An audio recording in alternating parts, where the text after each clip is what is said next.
Ce client a acheté une voiture à 20 000 € en garage, sauf qu'elle s'est avérée volée. Allez, on va regarder ensemble le reportage, c'est très intéressant puisqu'il perd 20 000 € quoi. Je viens ici, je vois qu'il n'y a plus de voiture. Regarde. Oui, tu vois qu'il n'y a plus de voiture, oui. C'est ma place de parking, plus rien du Forcément. tout. J'ai commencé à me poser quelques questions.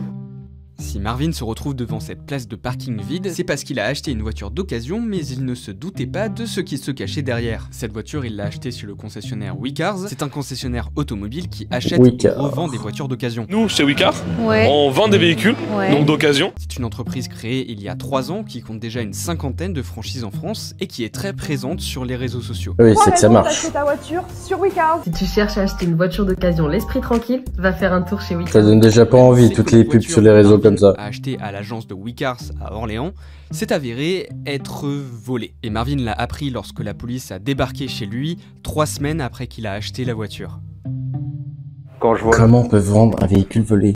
C'est vrai que c'est choquant, parce que derrière, il y a toujours des voisins qui vont se poser des questions, mais c'est qui lui? C'est une expérience traumatisante en tout cas.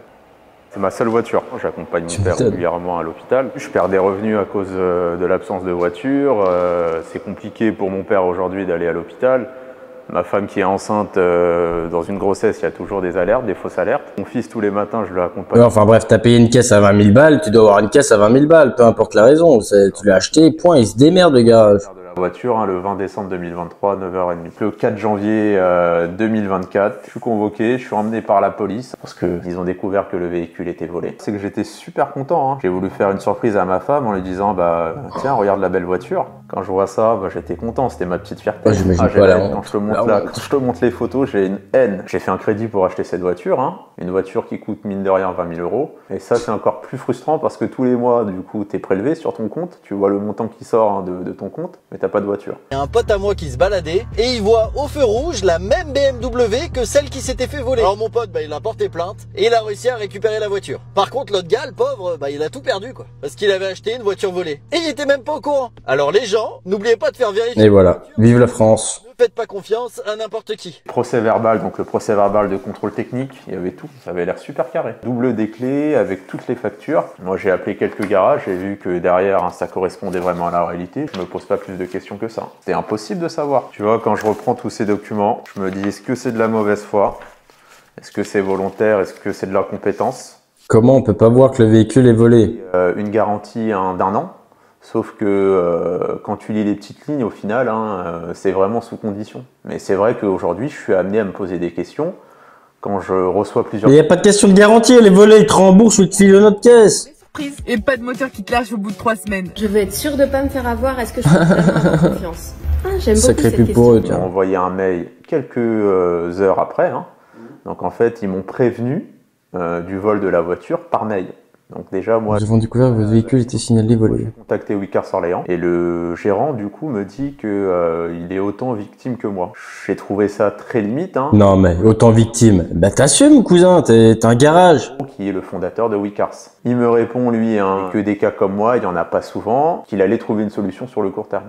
Sauf que, au final, hein, ils m'ont rien proposé. Donc j'ai dû créer par la suite hein, différents comptes sur les réseaux sociaux pour me faire entendre. C'est là où il m'a répondu par... C'est quand même dingue que le client doit faire par lui-même quoi. va m'être restitué rapidement, sauf que quand je suis parti au commissariat, on m'a complètement dit le contraire. Alors forcément, on a voulu avoir la version de la franchise qui a vendu la voiture à Marvin. Moi, j'ai eu affaire à un réseau de professionnels qui ont fait des fausses cartes grises. Mais ce véhicule, avant la vente, il était bon, il n'était pas volé.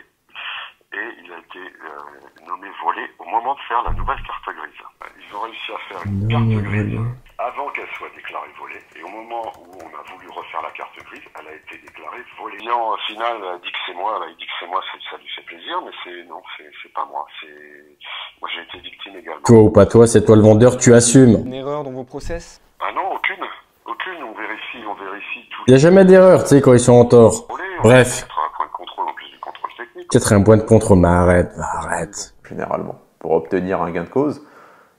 Et encore, si le gérant décide de mettre la clé sous la porte, c'est fini pour moi. Avoir la réponse de Wecars en me disant... Non, il mettra pas la clé sous la porte avec 50 franchises, je ne pense pas, mais... Attendant, eux, ils ont mes 20 000 €, ils ont une voiture. Mais il doit redonner une voiture ou les 20 000 €, il assume le garage. Après nos sollicitations, Wecars a repris contact avec Marvin afin de trouver un terrain d'entente pour un possible remboursement.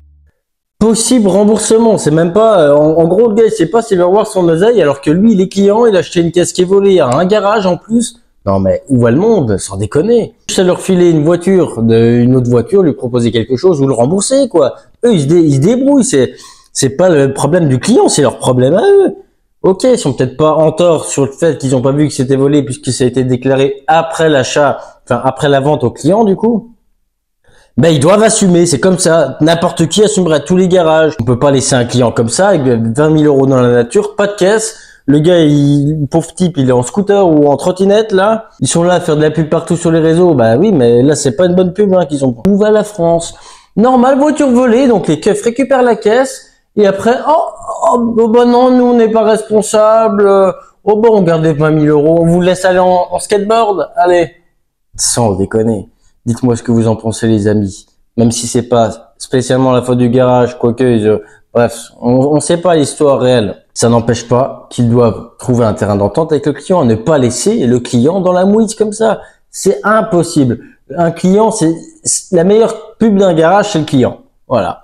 Un client content reviendra et puis dira à tout son entourage, ah, c'est un bon garage, etc. C'est comme ça qu'on fait une bonne pub. Il n'y a pas besoin de payer des casseurs sur des réseaux qui diront n'importe quoi. Et en plus, derrière, avoir un reportage fait sur eux comme quoi ils ont des véhicules volés. Ils sont complètement teubés.